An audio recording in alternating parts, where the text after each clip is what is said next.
Good evening students, welcome to Sagar tuition 96। आज हम CTET के कुछ चैप्टर पढ़ेंगे। सीटेट का फुल फॉर्म होता है central teacher and eligibility test और इसका हम पहला चैप्टर सीडीपी से जो बिलोंग करते हैं चाइल्ड डेवलपमेंट एंड पेडागोजी के फर्स्ट टॉपिक पढ़ेंगे जिसका नाम है ग्रोथ एंड डेवलपमेंट।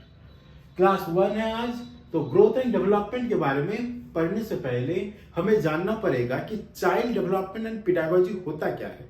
चाइल्ड तो हमें पता ही है बच्चा, पेडागोजी डेवलपमेंट जिसमें विकास के बारे में पढ़ाया जाए और भी तरह तरह के डेवलपमेंट की थ्योरी पढ़ाया जाए। और पेडागोजी का अर्थ ये होता है कि अगर it refers to the method of how teachers teach in theory and in practice.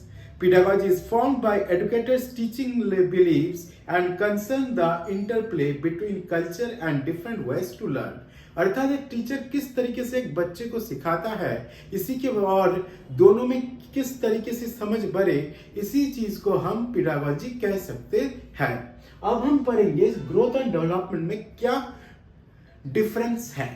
Growth का अर्थ होता है वृद्धि और डेवलपमेंट को हिंदी में कहते हैं विकास। वृद्धि वो होती है जो हम देख पाते हैं, जैसे कि हाइट, वेट, ये सब बढ़ना। इसके साथ ही इसे हम क्वांटिटेटिव इसलिए कह सकते हैं क्योंकि हम ग्रोथ को आसानी से माप सकते हैं। लेकिन डेवलपमेंट को मापा संभव नहीं है, कुछ हद तक संभव है लेकिन पूरी तरीके से हम डेवलपमेंट को माप नहीं सकते।